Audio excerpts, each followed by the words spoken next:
নমস্কার।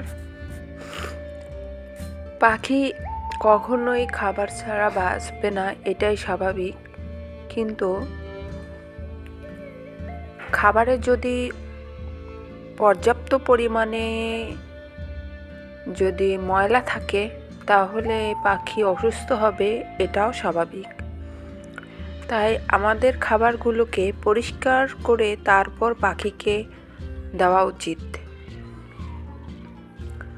তাই আজকে আমি দেখাবো এই যে চীনা খাবারটা, এটার ভিতরে যে ক্যামেরায় দেখা যাচ্ছে কিনা আমি বলতে পারবো না, তবে এটা ধুলোটা দেখা যাচ্ছে এবং কি পরিমাণ যে এটা মাটির দানা বিদ্যমান সেটা এই ভিডিওতে আমি বোঝাবো এটাকে পরিষ্কার করার সময়।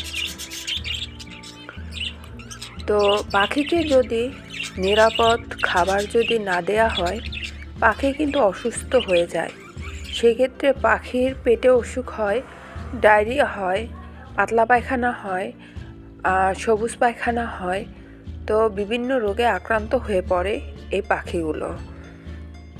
সেক্ষেত্রে এই খাবারগুলোকে যদি আমরা পরিষ্কার পরিচ্ছন্ন করে পাখিকে খেতে দেই, পাখিগুলো অনেকটাই সুস্থ এবং নিরাপদ থাকে। তাই আজকে আমি দেখাবো পাখির খাবার কিভাবে আমি ধুয়ে পরিষ্কার করে রাখি। অনেকেই আমরা বুঝতে পারি না যে চীনা কিভাবে ধোবো, পরিষ্কার করব। আমিও অনলাইনে অনেক সার্চ করেছি, চীনা আমি দেখেছি বাতাস দিয়ে চীনার যে অন্য ময়লা সেগুলো পরিষ্কার করে দেয়, কিন্তু আসলে মাটির দলা কিন্তু থেকেই যায় খাবারটায়। এজন্য আমি এই পথ অবলম্বন করেছি আর সেটাই আপনাদের সাথে শেয়ার করছি। তো আমি প্রথমে এই খাবারটা কিন্তু 10 মিনিট ভিজিয়ে রেখেছি মাটিটা গুলানোর জন্য। মাটিটা যখন নরম হয়ে যায় তখন এরকম কষলিয়ে দিলে এক পর্যায়ে মাটিটা কিন্তু জলের সাথে ধুয়ে যায়। এটাকে আমি একটা ছাঁকনিতে বা চালনিতে চেলে নেব যাতে জলটা বেরিয়ে যায় মাটির। দেখুন জলের কালার নিচে এমনিতেই দেখা যাচ্ছে যে অনেকটাই মাটি বের হয়েছে। দেখুন এই হচ্ছে পরিস্থিতি। এই খাবারটা যদি পাখি খেয়ে থাকে তাহলে আমাদের সুস্থ পাখির কি অসুস্থ হবে না? তো আমি কিন্তু এই খাবারটা বারবারই ধুয়ে নিচ্ছি এভাবে করে, যাতে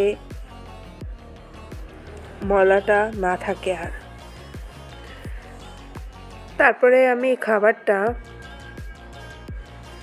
একটা বালতিতে বা বোলে ঢেলে নিয়েছি, যাতে খাবারটা আমি বয়ে ছাদে নিয়ে যেতে পারি।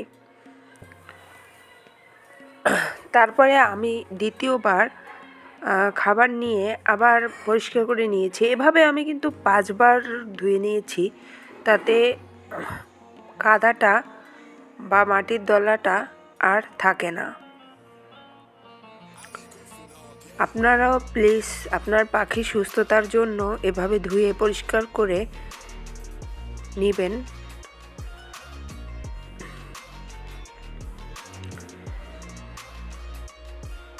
দেখুন 2-3 বার ধোয়ার পরেও জলের অবস্থা কি।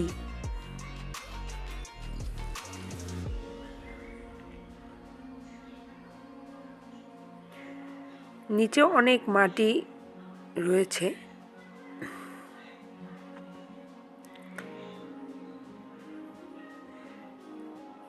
তো আমি খাবারটা নিয়ে রোদে শুকাতে দেব।